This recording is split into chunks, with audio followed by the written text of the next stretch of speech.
میں دروازے کے پاس بیٹھ کر ہی تو ہر روز حقہ پیتا ہوں۔ چنانچہ وہ خوشی جو ایک لمحے کے لیے قاسم کے دل میں پیدا ہوئی تھی غائب ہو گئی۔ اسی اثنا میں اس کے پیچھے سے ایک سائیکل نمودار ہوئی۔ کالج کی ایک لڑکی اس پر سوار تھی، اس لیے کہ پیچھے بستہ باندھا تھا۔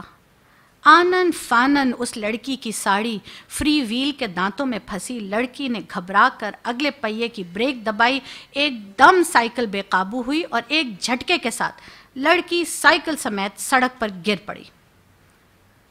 قاسم نے آگے بڑھ کر لڑکی کو اٹھانے میں عجلت سے کام نہ لیا، مگر جب اس نے دیکھا کہ لڑکی کی ساڑی فری ویل کے دانتوں نے چبا ڈالی ہے اور اس کا بارڈر بہت بری طرح سے ان میں الجھ گیا ہے تو وہ تیزی سے آگے بڑھا۔ لڑکی کی طرف دیکھے بغیر اس نے سائیکل کا پچھلا پہیہ ذرا اونچا اٹھایا تاکہ اس کو گھما کر ساڑی کو فری ویل کے دانتوں سے نکال لے۔ اتفاق ایسا ہوا کہ پہیہ گھمانے سے ساڑی کچھ اس طرح تاروں کی لپیٹ میں آئی کہ ادھر پیٹی کوٹ کی گرفت سے باہر آ گئی۔ قاسم بوکھلا گیا۔ اس کی اس بوکھلاہٹ نے لڑکی کو اور بھی زیادہ پریشان کر دیا۔ زور سے اس نے ساڑی کو اپنی طرف سے کھینچا، فری ویل کے دانتوں میں ایک ٹکڑا اڑا رہ گیا اور ساڑی باہر آ گئی۔ لڑکی کا رنگ تو لال پیلا ہو گیا۔ قاسم کی طرف اس نے غضبناک نگاہوں سے دیکھا اور بھیجتے ہوئے لہجے میں بولی، الو کا پٹھا۔ بٹوارے کے 2-3 سال بعد پاکستان اور ہندوستان کی حکومتوں کو خیال آیا کہ اخلاقی قیدیوں کی طرح پاگلوں کا بھی تبادلہ ہونا چاہیے، یعنی جو مسلمان پاگل ہندوستان کے پاگل خانوں میں ہیں انہیں پاکستان پہنچا دیا جائے، اور جو ہندو اور سکھ پاکستان کے پاگل خانوں میں ہیں انہیں ہندوستان کے حوالے کر دیا جائے۔ معلوم نہیں یہ بات معقول تھی یا غیر معقول، بہرحال دانش مندوں کے فیصلے کے مطابق ادھر ادھر اونچی سطح کی کانفرنسیں ہوئیں اور بالآخر ایک دن پاگلوں کے تبادلے کے لیے مقرر ہو گیا۔ اچھی طرح چھان بین کی گئی۔ وہ مسلمان پاگل جن کے لواحقین ہندوستان ہی میں تھے وہیں رہنے دیے گئے، جو باقی تھے ان کو سرحد باہر روانہ کر دیا گیا۔ یہاں پاکستان میں چونکہ قریب قریب تمام ہندو سکھ جا چکے تھے، اس لیے کسی کو رکھنے رکھانے کا سوال ہی پیدا نہ ہوتا تھا۔ جتنے ہندو سکھ پاگل تھے سب کے سب پولیس کی حفاظت میں بارڈر پر پہنچا دیے گئے۔ ادھر کا معلوم نہیں، لیکن ادھر لاہور کے پاگل خانے میں جب اس تبادلے کی خبر پہنچی تو بڑی دلچسپ چیمے گوئیاں ہوئیں۔ ایک مسلمان پاگل جو 12 برس سے ہر روز باقاعدگی کے ساتھ زمیندار اخبار پڑھتا تھا، اس سے جب اس کے ایک دوست نے پوچھا، مولوی صاحب یہ پاکستان کیا ہوتا ہے؟ اس نے بڑے غور و فکر کے بعد جواب دیا، ہندوستان میں ایک ایسی جگہ ہے جہاں استرے بنتے ہیں۔ یہ جواب سن کر اس کا دوست مطمئن ہو گیا۔ اسی طرح ایک سکھ پاگل نے ایک دوسرے سکھ پاگل سے پوچھا، سردار جی ہمیں ہندوستان کیوں بھیجا جا رہا ہے؟ ہمیں تو وہاں کی بولی نہیں آتی۔ دوسرا مسکرا دیا، مجھے تو ہندوستانیوں کی بولی آتی ہے، ہندوستانی بڑے شیطانی آکڑ آکڑ پھرتے ہیں۔ ایک دن نہاتے نہاتے مسلمان پاگل نے پاکستان زندہ باد کا نعرہ اس زور سے بلند کیا کہ فرش پر گرا اور بے ہوش ہو گیا۔ بعض پاگل ایسے بھی تھے جو پاگل نہیں تھے۔ ان میں اکثریت ایسے قاتلوں کی تھی جن کے رشتہ داروں نے افسروں کو دے دلا کر پاگل خانے بھجوا دیا تھا کہ پھانسی کے پھندے سے بچ جائیں۔ یہ کچھ سمجھتے تھے کہ ہندوستان کیوں تقسیم ہوا اور یہ پاکستان کیا ہے، لیکن صحیح واقعات سے وہ بھی بے خبر تھے۔ اخباروں سے کچھ پتہ نہیں چلتا تھا اور پہرے دار سپاہی ان پڑھ اور جاہل تھے۔ ان کی گفتگو سے بھی وہ کوئی نتیجہ برآمد نہیں کر سکتے تھے۔ ان کو صرف اتنا معلوم تھا کہ ایک آدمی محمد علی جناح ہے جس کو قائد اعظم کہتے ہیں، اس نے مسلمانوں کے لیے ایک علیحدہ ملک بنایا ہے جس کا نام پاکستان ہے۔ یہ کہاں ہے، اس کا محل وقوع کیا ہے، اس کے متعلق وہ کچھ نہیں جانتے تھے۔ یہی وجہ ہے کہ پاگل خانے میں وہ سب پاگل جن کا دماغ پوری طرح معاف نہیں ہوا تھا اس مخمصے میں گرفتار تھے کہ وہ پاکستان میں ہیں یا ہندوستان میں۔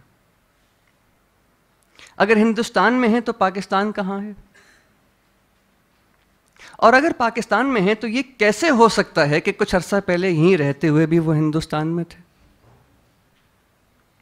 ایک پاگل تو پاکستان اور پاکستان کے چکر میں کچھ ایسا گرفتار ہوا کہ اور زیادہ پاگل ہو گیا. جھاڑو دیتے دیتے ایک دن درخت پر چڑھ گیا اور ٹہنے پر بیٹھے 2 گھنٹے مسلسل تقریر کرتا رہا جو پاکستان اور ہندوستان کے نازک مسئلے پر تھی. سپاہیوں نے اسے نیچے اترنے کو کہا تو وہ اور اوپر چڑھ گیا. ڈرایا دھمکایا گیا تو اس نے کہا میں ہندوستان میں رہنا چاہتا ہوں نہ پاکستان میں اسی درخت پر رہوں گا.